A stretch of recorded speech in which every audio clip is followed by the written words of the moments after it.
శ్రీ శాంతప్రకాష్ జాటవ్ గారికి స్వాగతం సుస్వాగతం. వారితో వచ్చిన పాటు అందరికీ స్వాగతం సుస్వాగతం. అలాగే ఇక్కడ మీడియా మిత్రులు మరియు మన ఆంధ్రప్రదేశ్ నుంచి వచ్చిన ప్రతి ఒక్కరికి స్వాగతం సుస్వాగతం.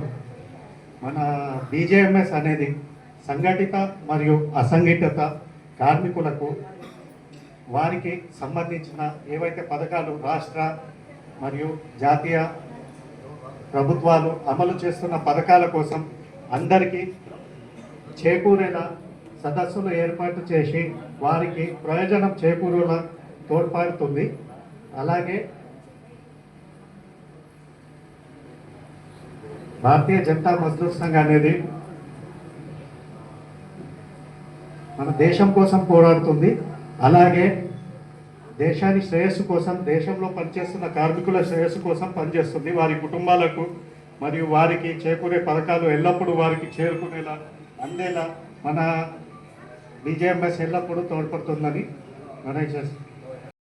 భారతీయ జనతా మజ్దూర్ సంఘ్ మన అధ్యక్షుల వారికి ధన్యవాదములు. స్వాగత్, ఆంధ్రప్రదేశ్కే స్వాగత్. తర్వాత మన బీజేఎంఎస్ అంటే ఇది రాజకీయ పార్టీ కాదండి.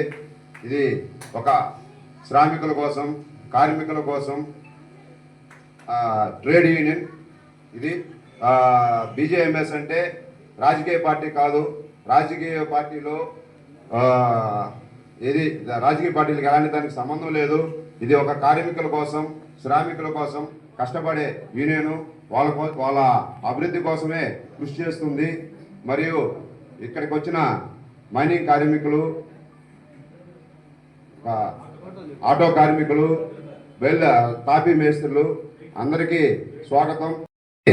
ఈరోజు మన అధ్యక్షులు నేషనల్ ప్రెసిడెంట్ గారి చేతుల మీదుగా జిల్లా అధ్యక్షుల నియామకాలని పత్రాన్ని వాళ్ళకి అందజేయడం జరుగుతుంది. మొదటిసారిగా ఆంధ్రప్రదేశ్ వచ్చినటువంటి ఒక రకంగా చెప్పాలంటే చాలా గొప్ప వ్యక్తి అయిన రాజ్నాథ్ కోవింద్ గారు ఉన్నారు కదా, రాష్ట్రపతి ఉన్నారు. అందరికీ స్వాగతం అండి. బీజేఎంఎస్ అనేది ఇది 25 రాష్ట్రాల్లో అతి పెద్ద యూనియన్. ఆంధ్రప్రదేశ్ ఒకటే కాదు, ఆంధ్రప్రదేశ్లో ఇటీవల కాలంలో మన ప్రశాంత్ జాటవజీ గారు నన్ను ఆంధ్రప్రదేశ్ ప్రెసిడెంట్గా నియమించారు.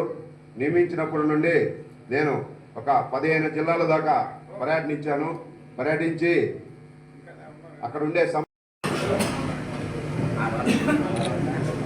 आज आंध्र प्रदेश की जमीन पर तिरुपति और तिरुपति में ये खूबसूरत जगह गुडूर, यहाँ आने का मुझे अवसर मिला। उसके लिए मैं मधु जी को, उनकी पूरी टीम को बहुत धन्यवाद देता हूं। आप सब लोग यहाँ आए, आप सब लोगों का मैं अभिनंदन करता हूं। मेरे सभी राज्यों के प्रदेश अध्यक्ष यहाँ पर मौजूद हैं। केरल से बालकिशन जी आज यहाँ पर हमारे बीच में आए हैं। तेलंगाना से संतोष जी हैं। गौड़ जी नहीं, संतोष जी मेरे राष्ट्रीय सचिव हैं। गौड़ जी हैं। प्रशांत जी बीदर से आए हुए हमारे साथ। रेड्डी जी हैं तेलंगाना से, और केरल से हो गए, हाँ, आंध्र प्रदेश से हमारे सबके साथी हैं। तमिलनाडु से आए हुए हैं, कल मेरे साथ मौजूद थे। तो इस तरीके से हम दक्षिण भारत में सभी लोग यहाँ इकट्ठा हुए और तमाम विषयों पर हमने कल भी चर्चा की और आज भी आप लोगों के माध्यम से कुछ विषय ध्यान में आए।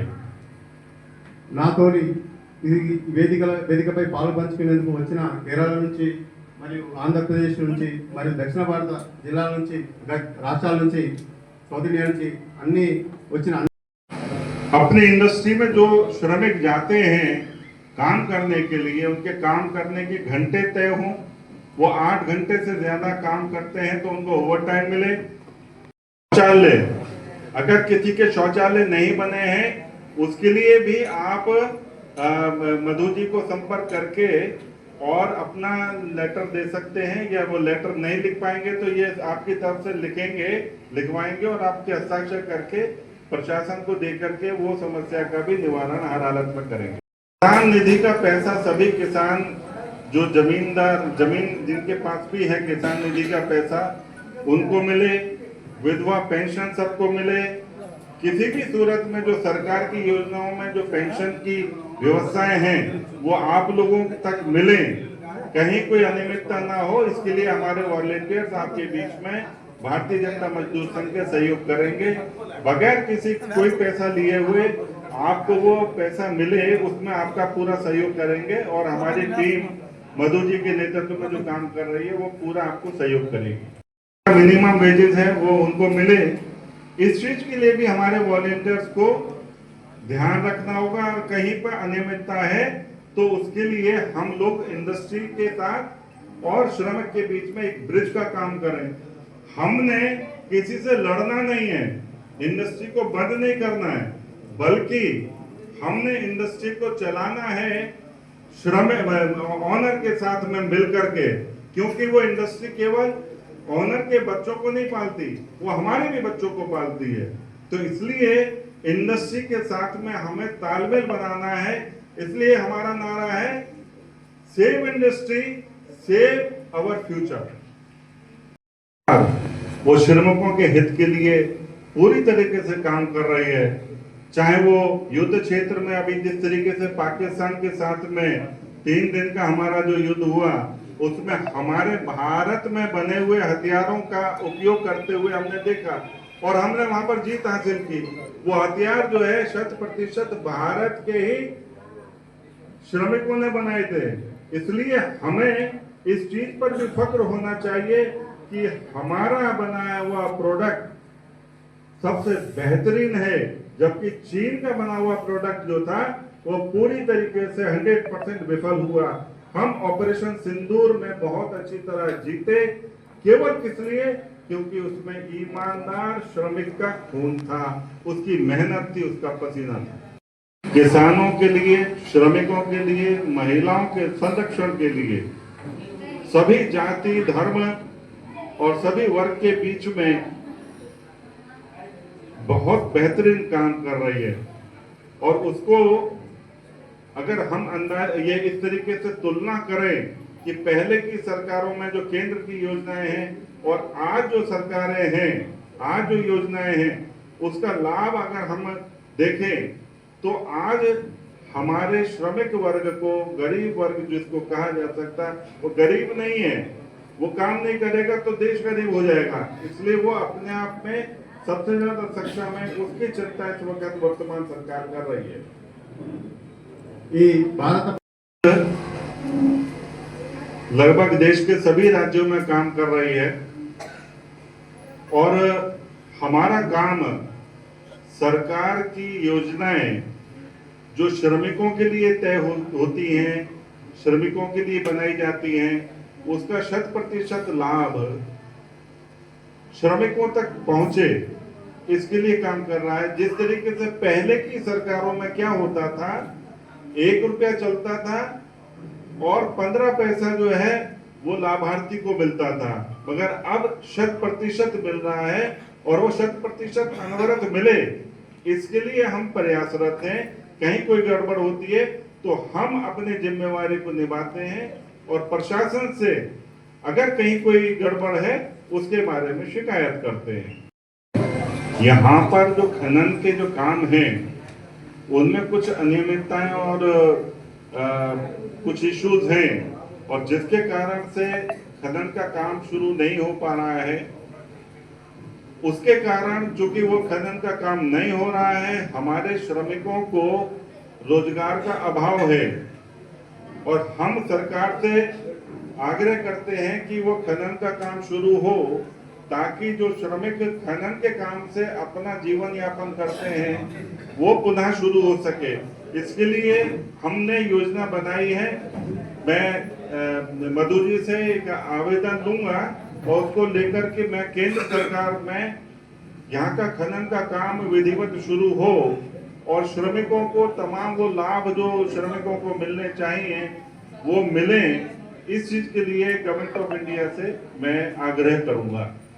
वो किसी भी सूरत में कम से कम हो, उसमें हमारे जो वॉलेंटियर हैं उन बच्चों को, जो बच्चे स्कूल नहीं जाते हैं या उनके पेरेंट्स उनको किसी और काम में लगाते हैं, उनको भी बातचीत करके और उनके बीच में चर्चा करके बच्चों को पढ़ाई की तरफ को बढ़ाएं और जो बच्चे 12वीं क्लास तक पढ़ चुके हैं उनको स्किल ट्रेनिंग प्रोग्राम जो गवर्नमेंट ऑफ इंडिया के हैं उसमें वो भागीदारी करने के लिए प्रेरित करें, ताकि बच्चे जो हैं, जो नौजवान हैं, वो स्किल भारत के साथ में केवल नौकरी लेने वाले नहीं बल्कि व्यापार करने वाली एक आने वाले समय में नस्ल बने। हम नौकरी लेने के लिए नहीं बल्कि नौकरी देने के लिए काम करें। क्या कच्चा मकान है क्या? మీ ఇల్లు కూలిపోయి ఇట్లా ఇల్లు ఉన్నాయా? అట్లా కూలిపోయిన ఇల్లు ఇల్లు అట్లాంటివి ఉన్నాయా? మొత్తం లేకుండా ఇల్లు లేకుంటున్నారు ఎవరన్నా? कितने लोग हैं? ఎంతమందిలో చేరావడండి? नहीं, घर कच्चा है। प्रधानमंत्री आवास योजना में जिनका घर नहीं बन पाया है और कच्चा मकान है, पक्का नहीं। ప్రధానమంత్రి యోజన అంటే గృహ యోజన కింద ఇల్లు లేని వాళ్ళు ఇల్లు ఎవరైతే లేవో వాళ్ళు చేరాబట్టండి సార్। आपका मकान कच्चा है? మీ ఇల్లు బాగాలేని వాళ్ళు ఎవరైతే చేరాబట్టండి సార్। आपका मकान कच्चा है? ये आप लोगों के मकान कच्चे हैं? ఓ సార్। क्यों वो कच्चे क्यों हैं? वो मकान अगर कुछ लोगों के यहाँ पर जो मकान पक्के नहीं बने हैं तो हमारे प्रदेश अध्यक्ष जी के टीम के साथ में संपर्क करें। हाँ बैठे मेरे प्रदेश अध्यक्ष जी की टीम के साथ में आप संपर्क करें और जो है आप लोगों को पक्के मकान बनाए मिले, इसके लिए हमारे वॉलेंटियर आपको मदद करेंगे। हम जो ग्राम प्रधान है और जो डिस्ट्रिक्ट मजिस्ट्रेट है उसको इंटीमेट करके आप लोगों को पक्के मकान मिले, ऐसा प्रावधान करने में पूरा सहयोग करेंगे मधु जी और इनकी टीम। पेमेंट करने का सब लोग करते हैं क्या? UPI payments phone pay Google pay అందరు చేస్తారా? చేతులు ఎత్తండి, చేయొచ్చు ఒకసారి। सभी करते हैं। एक बार मीडिया कर्मी सबकी तरफ को भी घुमा देंगे। ఒకసారి మీడియా మిత్రులు అక్కడ చూపించాలి చేతులు ఎత్తినప్పుడు ఒకసారి। हाँ, చేతులు ఎత్తినప్పుడు ఒకసారి। तो ये सभी लोग जो है डिजिटल ट्रांजैक्शन में सब लोग अपना इस्तेमाल करते हैं। इनफैक्ट ये मैंने इसलिए कहा कि मैंने इसलिए सब लोगों से हाथ खड़े करने के लिए किया क्योंकि 2017 में भारत माता की 2017 में जब डिजिटल ट्रांजैक्शन भारत में शुरू किया गया और उस वक्त में चर्चा हो रही थी लोकसभा में, तो हमारे दक्षिण भारत के ही सांसद पी चिदम्बरम जी ने इसका विरोध किया था कि उन्होंने कहा था कि गरीब लोग डिजिटल ट्रांजैक्शन नहीं कर पाएंगे। मगर आज आप लोगों ने अपने हाथ खड़े करके ये बताया और जता दिया कि डिजिटल ट्रांजैक्शन में हर इंसान जो है उसका पार्टिसिपेट कर रहा है और दुनिया में सबसे ज्यादा डिजिटल ट्रांजैक्शन जो है वो भारत में ही किया जा रहा है। अमेरिका भी आज ये सोच रहा है कि मैं अपने यहाँ डिजिटल ट्रांजैक्शन कैसे शुरू करूं, वहां पर भी ये डिजिटल ट्रांजैक्शन नहीं चल रहा है। भारत सरकार का मूल उपक्रम सशक्त भारत और आत्मनिर्भर भारत, हम आत्मनिर्भर बने और उसके लिए हर जिले में उद्योग लगे और उस उद्योग को लगने से जो वहां के लोग हैं वहां पर काम करेंगे, उस उद्योग से अन्य काम जो जुड़ते हैं उसका लाभ मिलेगा। जैसे मान लो कोई उद्योग मेरे जिले में लगा तो वो केवल 500 लोगों को रोजगार नहीं देगा, बल्कि उससे जुड़े हुए ट्रांसपोर्टर से जुड़े हुए लोगों को रोजगार मिलेगा, वहां पर कंट्रैक्टर्स जो हैं उनको लाभ मिलेगा, उनके परिवारों को भरण पोषण मिलेगा, वहां पर किराए के मकान बनाए जाएंगे, किराए के और चीजें स्टेब्लिश की जाएंगी, रेहड़ी पटरी खोमचा मार्केट लगेंगे, वहां पर जो है लोग रहने के लिए जमीनें खरीदेंगे, उनको मकान बनाने के लिए कंस्ट्रक्शन, मतलब केवल 500 लोगों को रोजगार तो मिलेगा केवल इंडस्ट्री से, मगर 85,000 लोगों को लाभ मिलता है उस इंडस्ट्री के साथ जुड़े हुए कारोबार से। इसलिए हम लोगों को प्राइवेटाइजेशन का विरोध नहीं करना चाहिए, बल्कि प्राइवेटाइजेशन जो है वो हमारे इलाके में स्टैब्लिश हो और हमारे साथियों को वहां पर रोजगार मिले, रोजगार के साधन मुहैया हों। इसलिए हमें किसी इंडस्ट्री का विरोध नहीं करना, और इसी कारण से हमारा नारा है राष्ट्र के लिए करेंगे काम, नहीं करेंगे चक्का जाम। ఇప్పుడు हम मिलकर के एक दूसरे के साथ में आगे बढ़े, कंधे से कंधा मिला करके देश के निर्माण में अपना योगदान दें। इसी बात के साथ मैं अपनी बात को यहीं पे विराम देता हूँ।